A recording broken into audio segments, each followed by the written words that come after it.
Hi, Mr. Seller. My name is so-and-so, and I cannot wait to feed all of my children in your beautiful kitchen that flows to the living room.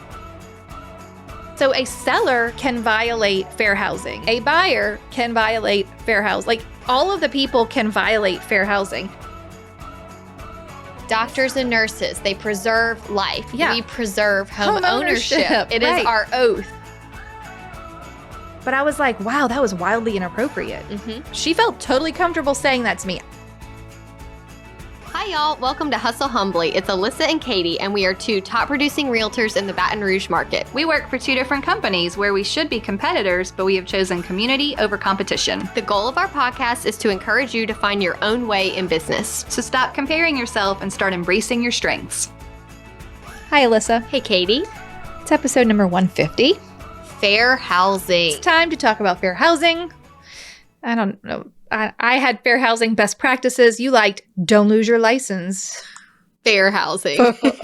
With fair housing. I would like to preface this entire episode by saying neither of us claim to be fair housing experts. Mm-mm. We are going to do the best we can to share some helpful tips with you. Mm-hmm. And you, by all means, should continue learning about fair housing because, are you ready for the definition? It is, in fact, a federal law. Yes. This is not like a state-by-state thing. It is a federal law that is actually called the Fair Housing Act and also called Title VIII of the Civil Rights Act of 1968. Yes. Which was amended then in 1988. Mm-hmm. Okay, so it is a law. And in the law, it says the act made it illegal to discriminate in the sale, rental, and financing of dwellings and in other housing-related transactions on the grounds of race, color, religion, national origin, sex, including gender identity and sexual orientation, familial status, and disability. That's a very good definition. Did I get them all? Yes. Okay, so that's what we're working with here. Okay. And that's what we're going to talk about. How would you like to start? I liked this definition of fair housing. Oh, let's hear it. Everyone has a right to adequate housing simply because they are a human being. Yeah, I think that's fair. That's the gist. That's the gist of it. I also thought the history was interesting. So, April 11th, 1968, President Johnson signed into law the Civil Rights Act of 1968, also known as the Fair Housing Act. Okay. This occurred 1 week after Martin Luther King's assassination. Oh, wow. So it was a very big deal at this time. Yeah. And obviously much needed. Mm-hmm. But basically, another way of saying fair housing is that we treat every single client the same. The same. No matter what. Everybody gets the same level of service. Right. It's also very hard to do that if you don't have systems in place. I wrote systems in all caps. Systems. If you have systems, though, they will protect you and the public. So by doing the same thing in the same way every single time, you don't have to worry that you're doing something wrong. I mean, as long as your original system is fair. Everyone, if you're saying everyone has to give me a pre-approval letter to schedule a showing, it better be everyone, no exceptions. Everyone has to give the letter because when you start to say, oh, yeah, you do and you don't. Didn't we talk about this on an episode? I feel like you said there was an agent who got into a lot of trouble with this and was being investigated because someone called and said, I'd like to see a house. And he said, oh, I need your pre-approval. And then the next person called and said, I'd like to see a house. And he said, okay, let's go. Right. Well, you can't. Like the way that you treat sign calls, the way that you treat your phone duty calls, the way you treat a new client, that conversation has to be the same. Consistency. Yeah, and it really should be. I mean, it's all, we need all the same information. Well, the rules are the rules to protect, again, to protect you and your business and the public. Like, just I think that as an agent, when I hear about fair housing issues, I think like someone did something blatantly obvious. Right. And the majority of issues are usually things that are done like subconsciously. Right. Or on accident. Oh, I meant to get the definition of implicit bias. Oh. Do you are you going to look it up for me? Yeah. Okay. Or unconscious bias. I think implicit bias. We use the term implicit bias to describe when we have attitudes towards people or certain stereotypes without even realizing that we do. Yeah. So exactly right. And being aware of that is part of being able to navigate this and make sure you're doing the right thing. Mm-hmm. Okay. As we were preparing for this episode, literally looked in my email inbox, and 5 minutes prior, it's a NAR, the National Association of Realtors, the board of directors had sent an email that said they were in the middle of their board of directors meeting right now, and fair housing is currently, in what has been for the last couple of years, a priority. Huge priority. So there's a big fair housing in the subject line, and they are working to try and pass a minimum universal fair housing education, sort of like the way we do our ethics requirement quadrennially. Mm-hmm. That's a hard word. Every 4 years. Right. They want to add in a fair housing education requirement. So they're working on that now. It's not done yet, or not agreed upon yet. But I thought that was very interesting and important to note that they are working on it. It is a priority. And if it is a priority for them, it should be a priority for you. I have the top 9 most common mistakes. Okay, I love it. I really do want to hear it. This is from realtown.com. The number one, some of them, so a lot of them even have to do with landlord-tenant relationships. That makes also. sense. Yeah, they still count. Yeah, absolutely. Okay. Setting an occupancy standard that is too low. So this would basically be like the number of people in a unit? Yes. So that would be against families. Oh, like you couldn't say one. Kids, you have too many kids. Got it. You can't come here. Okay. Or something like that. Got it.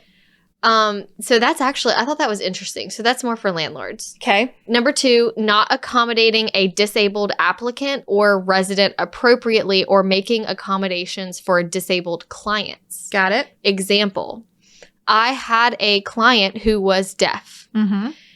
To communicate with him, it was easier if I called him on the telephone because he had a service that interpreted somehow what I was saying on the phone. Right. But for house showings, if I was going to show him a house, he told me it was my responsibility to provide the interpreter. Oh, how did you find that?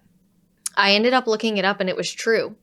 Like as a realtor, and this was a few years ago, I don't know if anything has changed, but it was my, and he had the interpreter and everything, but I was in charge of, like he had a list of names. Right, you but just had to schedule them and pay them. Pay for it. Yeah. Yeah, so things to think about. Interesting. Number 3, not recognizing that fair housing impacts every step of the real estate transaction, not just sales, also landlord-tenant relationships. So we're only on number 3 and we're getting a lot of landlord-tenant relationships. Number 4, not having written procedures so that you can show consistency. Oh, yeah. Quick side note, I had a house this summer that had multiple offers. We had 4. We chose one, put one in place as a backup offer, and rejected the other 2. Mm-hmm. I soon after received notice from the Louisiana Real Estate Commission that I had been reported as discriminating against their offer. Okay. And I had, 48 hours to present all of my documentation, which I had. And I sent my bullet points just saying the times that all the offers came in, the times that I responded, why we chose the offer that we chose. Please see attached offers showing which offer was rejected and why. They emailed back like the next day saying, thank you, your case has been cleared. Oh, okay. But imagine if you did not have your documentation or if everything was done in a phone call and nothing was in writing. Like having things in writing is so important. Also, in the episode, we talk about being a landlord. Yeah. How I say when one of my rentals becomes open, I try to keep it all via text or email so that I can prove that every time I got an inquiry, you sent said the same thing. You were using a templated response. I was using a templated response. Everybody got the same thing. Got it. Same thing with a new buyer. asking them the same questions, sending them the pre-approval needed email, why the pre-approval is important. Number 5, not having a thorough documentation program in place and implemented. So not just keeping your communication in writing, but making sure that you got your seller to sign the rejected offer. You have proof of documentation. Mm-hmm. Number 6, not being consistent when working with clients, treating people differently. Number 7 goes into charging a pet deposit for animal assistance. Number 8, two more.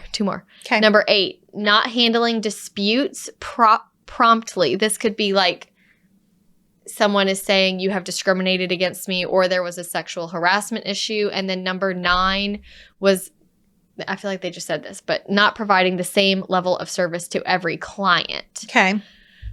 But it's interesting because those are the top 9 complaints that have happened recently. Yeah. Okay. While you were on them, it brought up, so I listened to an episode of Lee Brown. Did you know that she now has 2 podcasts? Oh, right. Lee. There's the crazy, SHIT in real estate. Yes. And then there is Real Estate from the Rooftops. This was an episode of Real Estate from the Rooftops that was titled, because they're not numbered, it was titled Fair Housing, What You Should Know About Buyer Love Letters. So I had buyer love letters. Since this is a hot topic right now, we're going to talk a little bit about love letters. But one of the things she said during that podcast that's resonated with me and that I wrote down, and this is not word for word, but basically she said, it is our duty to protect homeownership for anyone who wants to achieve it. As a realtor, it is my duty to protect just the act of homeownership for anyone that wants to achieve it. It's almost like our Hippocratic oath. Exactly. It's doctors and nurses. They preserve life. Yeah. We preserve home ownership. It right. is our oath. Exactly. And so that was a really good way to frame it. If you're picturing a multiple offer situation, even if you're the listing agent, you should make it so that your seller isn't able to violate fair housing in the way that you present the offer. You have to let it be fair to everyone. Or really, even as a buyer's agent, you have to put in the best offer and not be worried about what you should want the right person to win, right? There have been several reports and violations. Hold on. I have to fix that. Not the right person, the right offer. Yes. Carry on. Exactly. Where complaints have been made against agents because they took buyer love letters into consideration. Hey, Mr. Seller, we're in a bidding war on your house. Please see attached photo of how cute our family is. Right. And this is what we look like. And this is how many kids we have. Right. All sorts of violations right there. So many. And what Lee was saying in the episode about love letters, same thing. She said, there's nothing wrong with a love letter to a seller of a house, if it is written correctly, which would be, first of all, anonymous. It couldn't have the name of the buyer. Obviously, I'm going to get to that part, but hold on. She said it would be okay for you to say, hi, Mr. Seller, we really love your home, or I really love your home. The flow of the kitchen into the living room is great. Would love to buy it. Yes. Okay, the end. The not okay version would be, hi, Mr. Seller, my name is, so-and-so, and I cannot wait to feed all of my children in your beautiful kitchen that flows to the living room, okay? Or you could be even more ridiculous, I can't wait to have over I can't tell you how many I've gotten that say, we can't wait to start our family here. Yeah, I can't wait to have over my church group. Yes. Whatever, y'all. Yes. It's all wrong. Now, here's the problem as a listing agent. I don't want to even read them. Right. Because I don't want to. It needs to be on you as a buyer's agent to tell me, I am familiar with fair housing. I have reviewed this letter from my buyer, and I assure you, as best I could, it does not violate fair housing. Because I don't want to have to read it, because then I've seen it. Yeah. Right? Yes. So I don't even want to see it. But here's the detail that she shared, Lee, in this episode that I thought was pretty smart, and I think I will start doing. She says you should even be blocking out the names on contracts when you're deciding, like when you're sending to your seller multiple offers to review, you should be blocking out the names. Because she said, and I agree, those sellers, if they want to, can Google, LinkedIn, do whatever, Facebook, and they do. And they do. And then whether you did that or not, you allowed them to violate fair housing, right? So like you just take it off the table, tell them the details of the offer only. Here's the terms. And remove the name. Like, I don't know what's on our last page of our contract, but I feel like you could just pull the last page. Yeah, just put a big white box over it. Yeah, and just not even have that as an option. So they have to pick. Now, obviously, once they select an offer and it's time to sign, they have to see the names and the signatures, but they don't need that up until that point. The other thing she mentioned that would be fine and helpful in a love letter would be, hi, Mr. Seller, I am Susie Linder. I sit right next to my processor and underwriter, and I assure you we have pulled all of the records for this type of loan for this buyer, and they are good to go, or whatever. Just like maybe a lender assurance. Yeah. Which we ask for typically as a listing agent, but as a buyer's agent, that would be a good thing to provide. Right. Okay. What are your other thoughts on love letter? Oh, because of the implicit bias, which we have just described, is what comes into play. I took a class recently that said it wouldn't be a bad idea in your showing instructions to put buyer love letters will not be considered. Don't even send it. Can I tell you a listing story? agent asking it not to be sent. I have a story. Okay. I had a house this year, multiple offers, 9 offers. 2 came with buyer love letters. One buyer's agent said, like in all caps, I understand if you do not want to share this letter, read or share this letter with your seller. Like I'm attaching it at the urging of my buyer. I understand if you don't. Okay, great. The other one that had a buyer love letter, put it as the first page of the offer. Attached. Was adamant that I shared it, and it for sure, because I couldn't get around not seeing it, and what she said to me verbally on the phone violated this fair housing, right? Like what was said in the letter wasn't allowed. Yes. So I did not share it with my seller because I couldn't help that I have seen it, but I don't have to pass it on. And it was funny to me because it was experiencing a love letter from 2 different perspectives. I love that one agent was like, hey, I totally get it. If you don't want to send this on, fine, no problem. And the other one was like kind of ugly about it and made it really hard for me to do my job correctly. And so I felt frustrated. And guess who got the house? Right. Exactly. Not the one who was not nice to me, although their offer was not the best. Yeah. The best offer got the house. Great. Right? Wonderful. Best offer. That's how it should be. What else you got on the love letter? That was just the main thing, was saying that buyer love letters will not be considered. Right. And please we're not submit your highest and best offer with all pre-approval documents needed. Yeah. Yes. And you could put it in your realtor remarks. You could put it in showing instructions, wherever you need to put it. Yeah. I'm not going to go into this deeply, but they are still embroiled, I don't know, in the legal battle over love letters in Oregon. Like they outlawed them, and now I think maybe they've not I don't even know where it's at. But hey, Alyssa. Hey, Katie. What do we mention almost every episode? Email templates. You're right. We sure do. And after every time we mention an email template, do you know what we get? Emails asking if they can have copies of the email template. Can you send me a copy of that template? I have never had one like that. That sounds great. And you know what the good news is? What?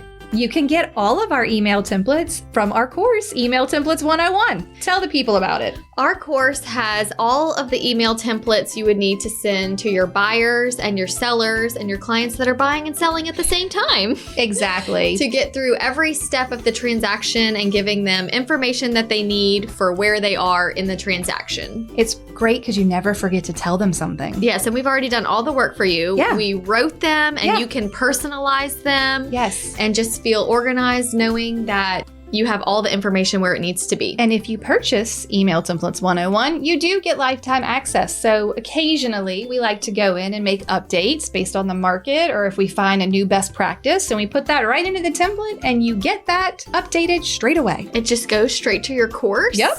Right, it's just there. It's just already in there. It's just already there. in there. You don't even have to worry about it. We'll That's send wonderful. you an email and we'll say updated. That's great. Where can they find these email templates? You can find the email templates at emailtemplates101.com. Emailtemplates101.com. Yes, head over for reviews and all of the specifics. Wonderful. Okay, enjoy.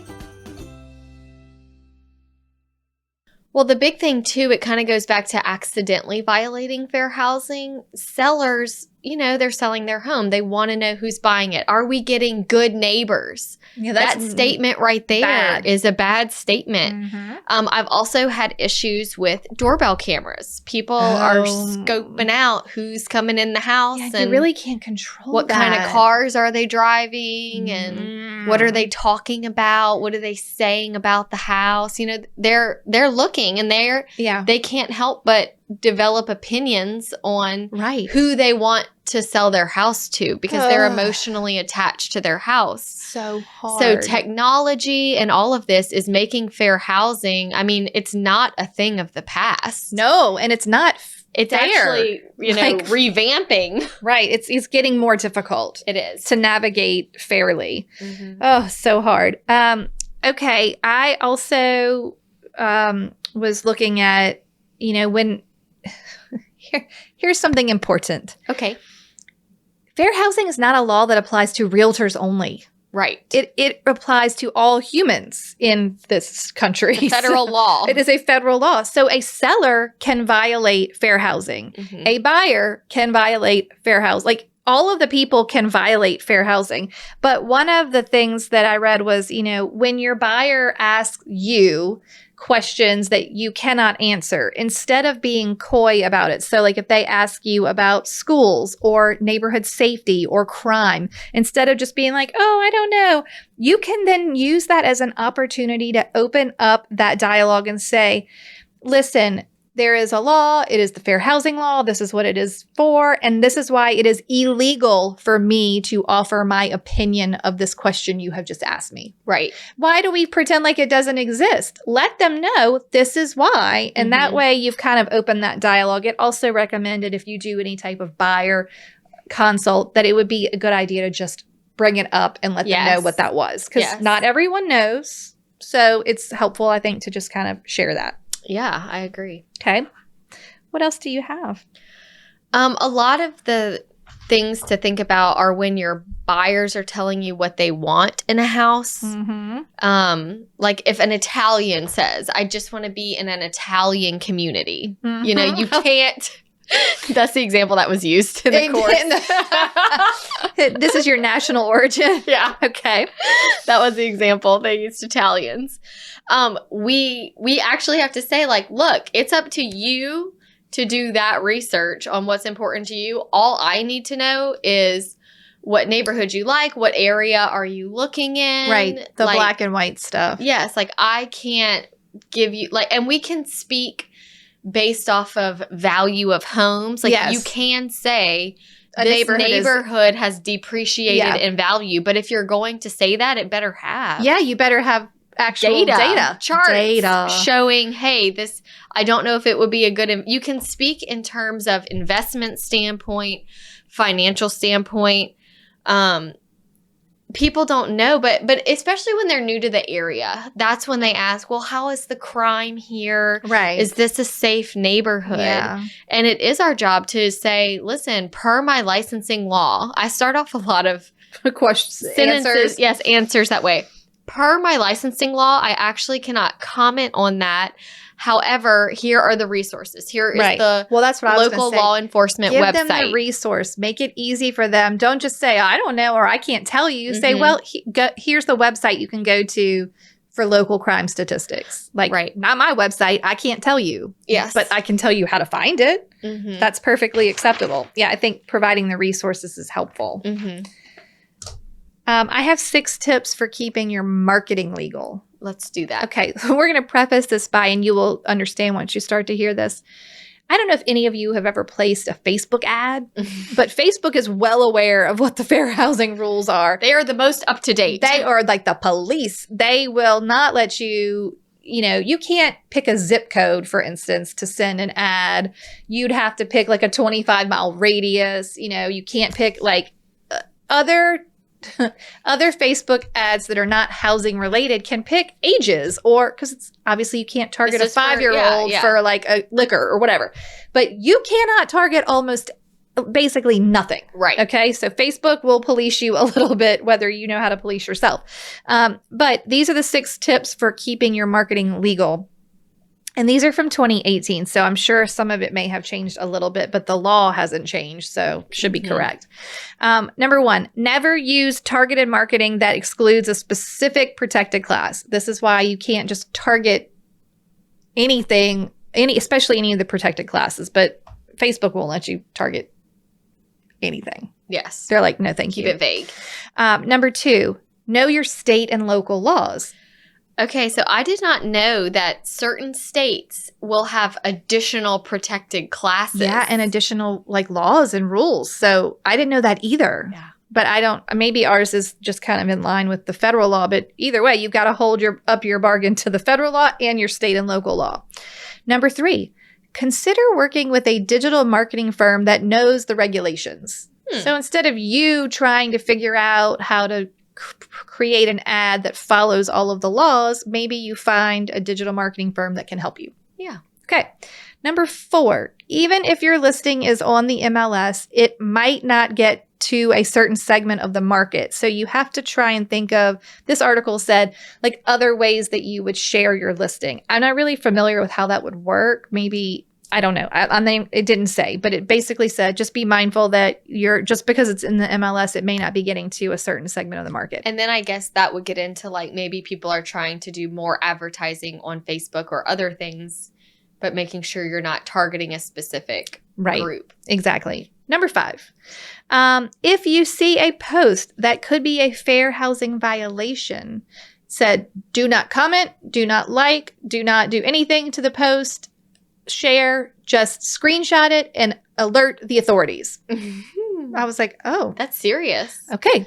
But I do think that in situations where things have gotten dicey, we're all in realtor groups and whatnot, the people think that they need to engage, and it seems to make it worse. No. Right. No engaging. No engaging and fighting over it. Right. Just do the right thing and maybe report it and move along. Yeah, exactly. Number 6 was brokers must require consistency in how agents market. So if one agent uses the equal housing opportunity logo on their card, then they have to, the whole brokerage, everyone has to do that. So this also brought up advertising on Facebook again. And I thought this was an interesting point. Because the algorithm has changed and people don't really get to see your business page, if you start sharing repeatedly marketing or listings or whatever on your personal page on Facebook, you have to have all the required business info on there. So if you need your broker's info or whatever, it's telling you not just having it on your business page isn't enough, that you also need to have it on that post or that personal page. So I thought that was interesting. That is. Okay. That's all I got on the tips for marketing. Okay. I have 5 tips for agents. They're pretty good. Well, let's hear them. The first one is obviously know your laws and how to follow them. That goes back to, does your specific city or state have laws other than what is required federally? Number 2, be mindful with your property listings. Oh. So we do not need to be saying things like the perfect family home. Oh, yeah. No. Don't say you can't even senior say living, first time home buyer. Senior living. Yeah, you can't say senior living. You can't. Bachelor pad. None of that. Anything that describes who the house would be the perfect fit for needs to be totally eliminated. So just stick to describing the property. Right. The end. Just the facts, ma'am. No great family neighborhood. No, I don't need to. No. It said, number 3, you may be tested at any time. They do have testers, like certain commissions are more active than others, but that will call real estate companies to get who are ever on phone duty. Yeah. And did you ask, like they may get people with different accents that call you to see if you ask the same questions and follow the same protocol. And if you fail that test, I mean, that's a big deal. It's a big deal. If you get caught violating this, like, yeah, you're going to be looking at some pretty serious consequences. Let the buyers be the judge. So they need to be the ones, like, if this is important to them, they need to do their own research and figure out what's important for their family. And you just report back to me, kind of like we said with, you know, what you need in a home property wise, right. like what I can search for in my criteria. Mm-hmm. You, Mr. Buyer, are in charge of researching crime, researching what school district this is, and all of that. Watch out for seller violations is number 5. This was 5 tips. And that is sellers saying things like, find me a good neighbor, or like, you know, their neighbors, or let's get our neighbors a good new neighbor. Also mentioning the doorbell camera and whatnot. But people just say things and they don't even realize what a violation. It seems innocent, but it's not. It's not. Right. Mm-hmm. Those are the 5 tips for agents. Okay. Very good. I will share my story, but I'll remove said designators. Okay. Okay. So I was taking a listing. Is actually my husband's grandmother's house. And she knew all of her neighbors. They were all very lovely and kind and friends and friendly. And they were older. I mean, obviously, she was going to move into assisted living. Okay. So, you know, she was older. And one day we're there and we're getting ready to list the house. And the neighbor comes over and tells me that she really needs me to make sure that only a certain religion, or more importantly, that a certain religion was excluded from living there. And she just could not handle it. And I was like, oh, what is happening here? Yeah. And I had to say, I'm so sorry. This entire, that is a violation of fair housing. On your behalf, I certainly am not going to do that because I know fair housing law, but it is also illegal for you to do that. So we're going to let whoever makes the best offer get this house. Yes. And please leave me alone. Mm-hmm. But I was like, wow, that was wildly inappropriate. Mm-hmm. She felt totally comfortable saying that to me. I didn't know her. People say things. It just makes you so surprised. But I think that as professionals, it is our job to end it quickly. And be an authority. Yes. I am the authority. I am saying to you, this is a violation of fair housing. We are not going to have this conversation. You need to move on from me. And we are not going to be friends. Yeah. I was like, oh my goodness. We are not going to be friends. I was like, wow, that was intense. Yeah. We also learned that April is the National Fair Housing Month. Mm-hmm. So we did just kind of miss it. This is going to air, I think, in June. But next year, we would like to cover it again because, again, we are not experts. But we would like to bring in an expert on fair housing. Yeah, if you are or know a fair housing expert, please send us a message so we can get someone in here who can maybe dive a little bit deeper into it. I think both of us were a little bit nervous that we wanted to do it justice, but not, speak out of turn, if you will. Yeah. So it would be nice to have a real expert. But I think it's a good reminder. It's just a reminder that this is important. Very important. You are being watched, and there are people out there. We just had an agent in our office list a rental that got 40 applications on it. Holy moly. Okay. He made a spreadsheet and, looked at all of the things. Mm-hmm. But of course, one of the declined applicants filed a fair housing complaint against him for discrimination. And luckily he had all of his documentation showing like their application and why they were denied. And it was not based on any of the protected classes. Right. So he was fine. But it all goes back to, do you have your documentation in place? Right. Are you keeping good records? And are you treating and speaking to everyone the same? That's why I think templates are so important. Right. Because it allows me to treat every buyer and seller, every person that ever reaches out to me to say, hey, I'm interested in buying and selling. I'm always, great. What's your email? Yeah, they get the same information. Yes, they get the same information. I agree. It's just the consistency part. And again, it's not just a matter of you covering yourself to not get into trouble. It really is our duty to the public to help protect home ownership. So these are important things to do so that everyone who, just like Lee said, anyone who wants to achieve home ownership, that we are giving them that opportunity. So we don't want to make it harder for anyone. We want to try and protect that ability to own a home. Yes. Because that is apparently the American dream. It is, in fact. That's what they say. That's the people say. Do you have anything else on this topic? I think just like you said, being the authority, having the confidence to stand up for what is right, having the confidence to educate the public. Yeah. A lot of the people that say these things, they don't even realize what they're saying is wrong. Right. And it's our job to just educate and explain why this is a big deal. Speak up. And that's the only way that it'll all get better. Yeah. Well, we just need to try to improve. And so if you can be part of the solution and not the problem, that would be ideal. I agree. So I hope everyone listens to this episode, because I think we're all afraid and have the best of intentions, right? Hopefully. Yeah. Hopefully our listeners have the best of intentions, but you just need to be mindful. Those that don't have the best of intentions, it'll be a natural weeding out process.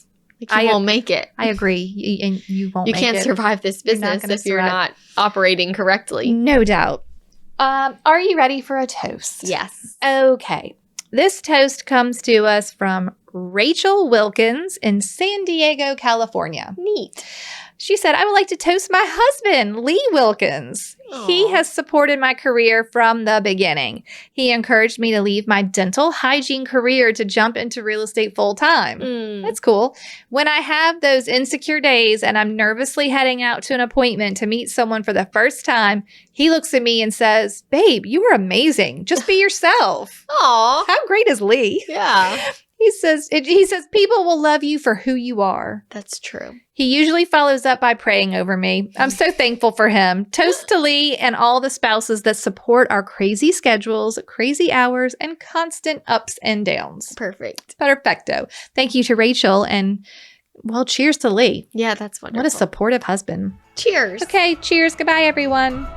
Thank you so much for tuning in to the Hustle Humbly podcast. Let us know who we should toast to for the next episode. Be sure to follow us on Facebook and Instagram at Hustle Humbly Podcast. If you have an episode, topic, or question, please email us at hustlehumblypodcast@gmail.com. Be sure to subscribe to the podcast and leave a review. See you next week. Bye. This is the good life.